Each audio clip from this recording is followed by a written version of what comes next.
जिस राजा को है नहीं ऊंच नीच का ज्ञान, वह राजा पशुतुल्य है, राज्य है अश्मशान।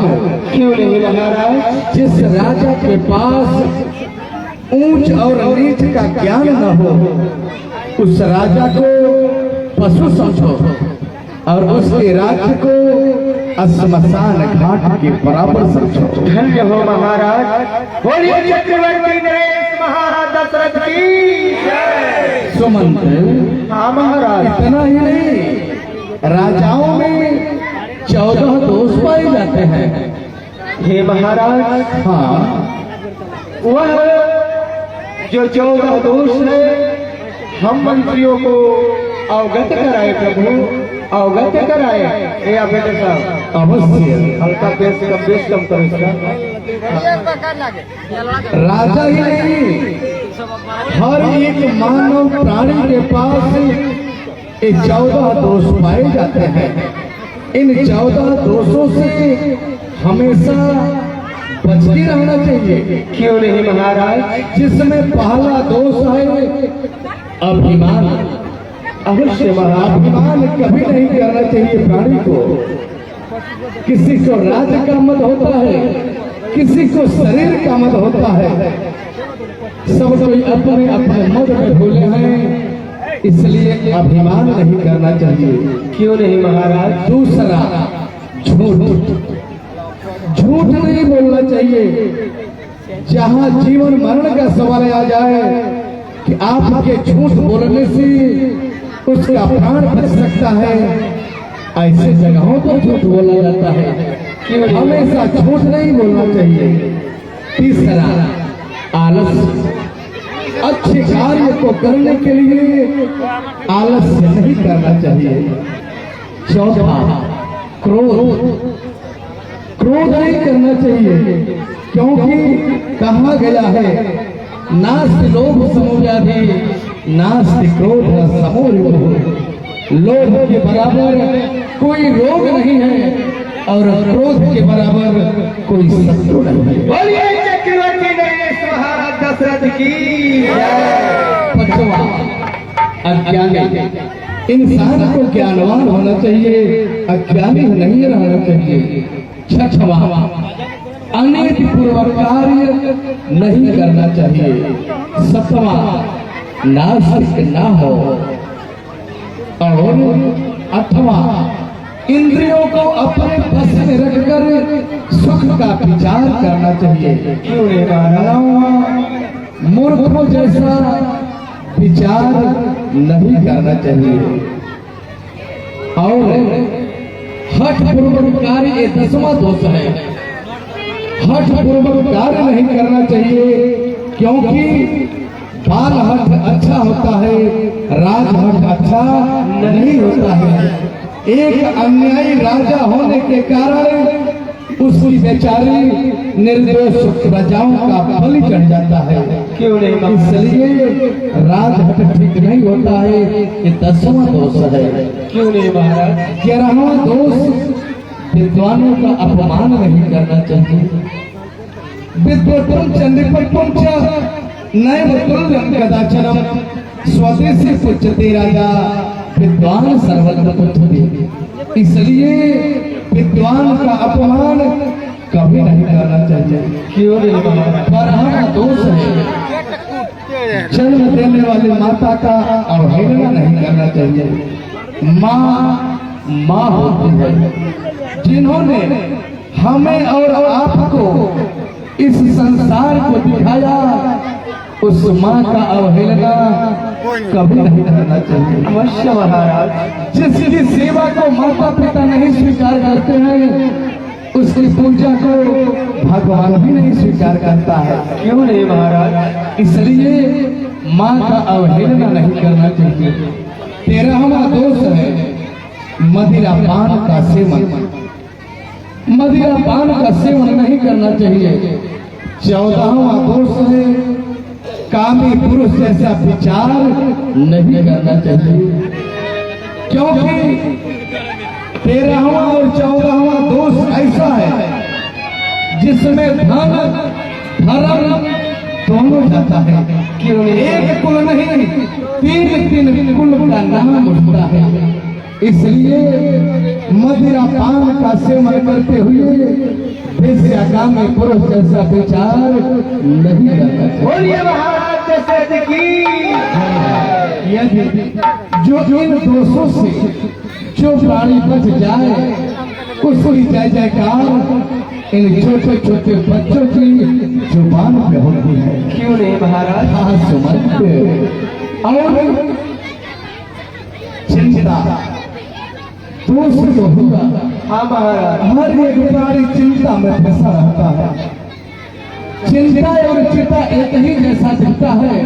उसमें अंतर क्या है भगवान? अंतर ये होता है कि चिता मुर्दे को ही जलाती है, लेकिन चिंता जिंदगी को खा जाती है। क्यों नहीं महाराज? इससे की दूसरी वाहन है तीसरा।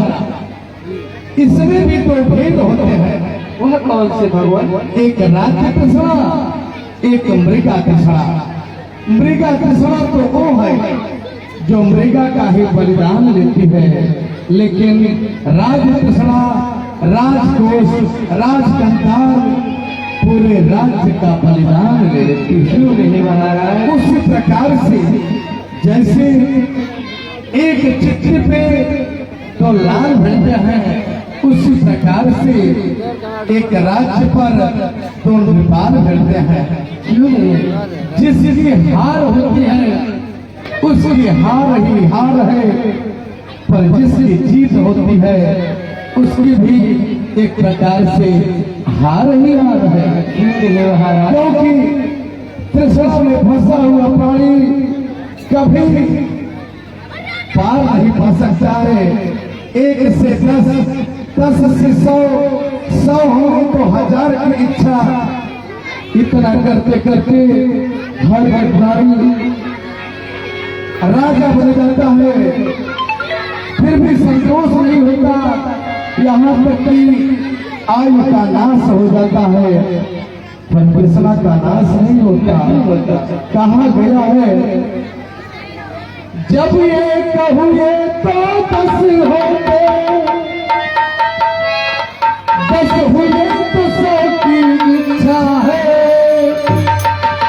100 पाकर भी संतोष नहीं, यदि 1000 हो तो अच्छा है।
la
महाराज, अभी हम मंत्रियों को राज्य के बारे में बता रहे थे, एकाएक महाराज को क्या हो गया?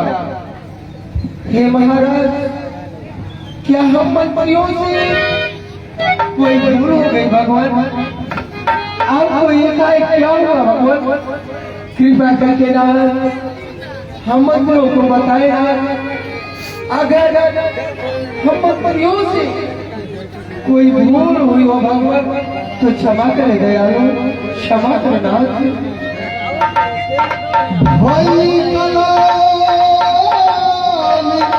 मोरे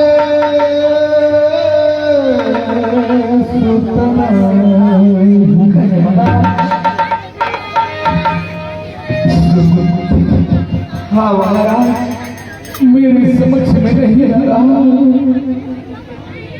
कि मैं सुबह स्नान करके ब्राह्मणों को गौ का दान किया, संयम नियम के साथ तीर्थ यात्रा किया, गुरु के कमलवत चरणों की पूजा किया। क्या मैं इतना बड़ा पापी हूँ, इतना बड़ा कुटिल हूँ? वंश में एक से एक बढ़कर प्रतापी राजा हुए, लेकिन क्या मेरे साथ अयोध्या का दीपक पूछ जाएगा? अयोध्या के दीपक जलाने वाला कोई नहीं कहोगा? महाराज, राज ताज किसी काम, जिस घर में जिस आंगन में बालक किलकिलारियां मारकर लड़ी चली, तो घर किसी काम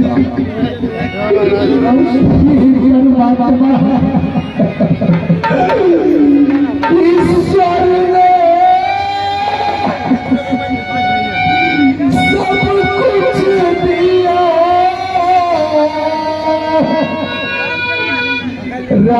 राजपाट दरबार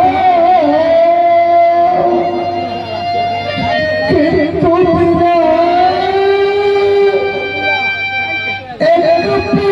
एक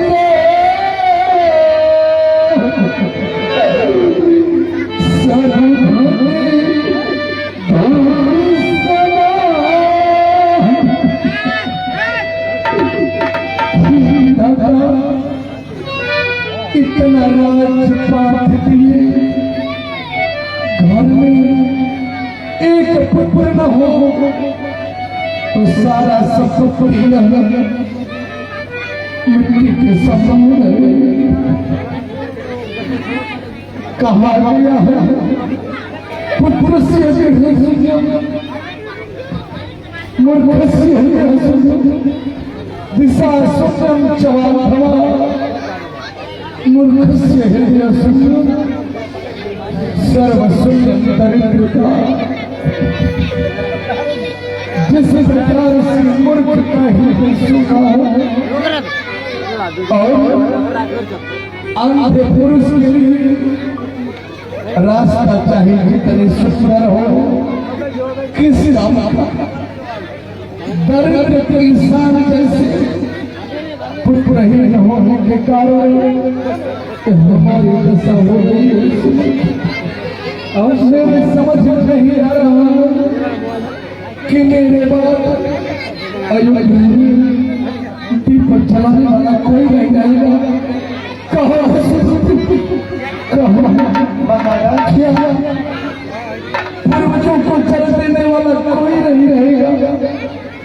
क्या मेरे साथ अयोध्या का दीपक पूछ जाएगा?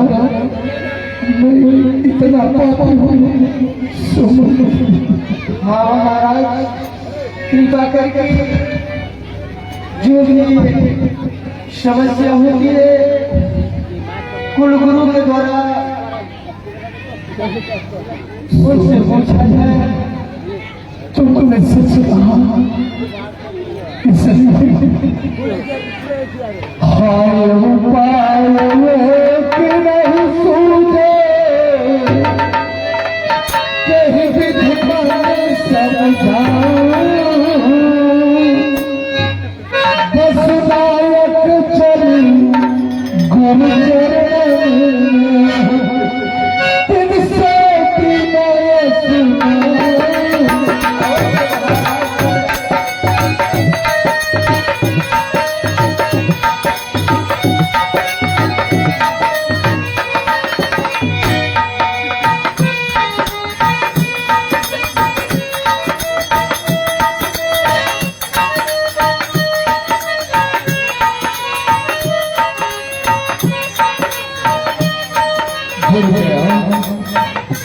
गुरुदेव, आपके पास आपका दास आ रहा, कब से खड़ा हूँ